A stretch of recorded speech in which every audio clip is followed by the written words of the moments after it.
সাদের লাউ বানাইল মোরে বৈরাগী, সাদের লাউ বানাইল মোরে বৈরাগী। লাউয়ের আগা খাইলাম, ডোকা গো খাইলাম, লাউ দিয়া বানাইলাম ডুগডুগি হায়, লাউ দিয়া বানাইলাম ডুগডুগি। সাদের লাউ বানাইল মোরে বৈরাগী, ও সাদের লাউ বানাইল মোরে বৈরাগী। আসসালামু আলাইকুম গাইস, সবাই কেমন আছেন? আশা করি সবাই ভালো আছেন। অনেক বৈরাগী টৈরাগী সব কিছুই বানাইলাম। আজকে আমি দেখাবো সাদের লাউ দিয়ে আমি কি তৈরি করি। তো প্রথমে নিয়ে নিয়েছি একটা লাউ। এখানে আজকে বাজারে গিয়েছিলাম, তো এই লাউটা ভালো লাগলো, সতেজ তরতাজা দেখতে, তো নিয়ে আসলাম লাউটা দিয়ে। অনেকে তো লাউ দিয়ে অনেক কিছুই তৈরি করে, লাউয়ের ব্যাগ হয়, লাউয়ের অনেক কিছু হয়, উট পিজাবেদের মতো। তো আর আমরা ব্যাগ থেকে এগুলো তৈরি করতে পারি না, আমরা জাস্ট লাউ দিয়ে শুধু রেসিপি তৈরি করতে পারি। তো আমার এই রেসিপিটা আজকে করার জন্য আমি প্রথমে একটা লাউ নিয়ে নিয়েছি। তারপর লাউটাকে ভালো করে আমি ছুলে কুচি কুচি করে কেটে এখানে পানিতে ভিজিয়ে নিয়েছি। তো এখান থেকে আমি লাউগুলোকে ধুয়ে পরিষ্কার করে নেব আমার রেসিপি তৈরি করার জন্য। তারপরে এই তো প্রেসার কুকারে দিয়ে দিচ্ছি ধুয়ে ভালোভাবে। এখানে লবণ কাঁচামরিচ দিয়ে প্রেসার কুকারের ঢাকনাটা লাগিয়ে দিচ্ছি, যাতে খুব তাড়াতাড়ি হয়ে যায় আমার রেসিপিটা। তো এখানে বিসমিল্লাহ বলে চুলাতে আগুন দিয়ে দিলাম।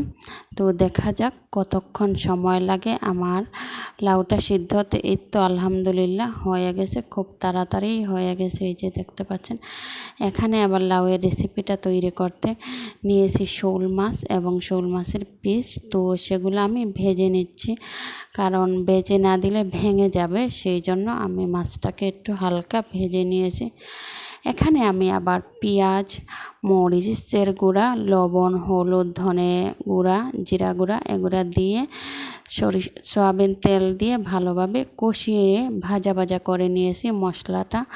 তো এখানে আমি সিদ্ধ দেওয়া লাউটা এখানে দিয়ে দিচ্ছি, দিয়ে ভালোভাবে নেড়ে মিশিয়ে দেব সবগুলাতে। এখানে কিন্তু আমি কোনো রকমের পানি অ্যাড করি নাই, যেটা পানি আসে এটা সম্পূর্ণ লাউ থেকে বের হয়েছে।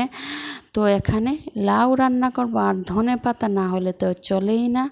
এই যে দেখতে পাচ্ছেন আমার ধনে পাতাগুলো খুবই সতেজ। তো এখানে লাউয়ের তারপরে মাছগুলো আমি দিয়ে দিলাম, ভেজে রাখা মাছগুলো লাউয়ের তরকারিতে দিয়ে দিচ্ছি সবগুলা একে একে করে। মাথাগুলোও দিয়ে দেব, কারণ শোল মাছ দিয়ে লাউ রান্না করার খুবই অন্যরকম টেস্ট। অনেকে আবার বলবেন আপু খুবই ছোটো ছোটো মাছের পিস দিয়েছেন। আসলে ছোটো ছোটো মাছের পিস দিয়েছি, যাতে লাউয়ের যেই রকম পিস সেই রকম করে মাছের পিসটাও দিয়েছি, যাতে লাউয়ের সাথে অ্যাডজাস্ট হয়ে যায়।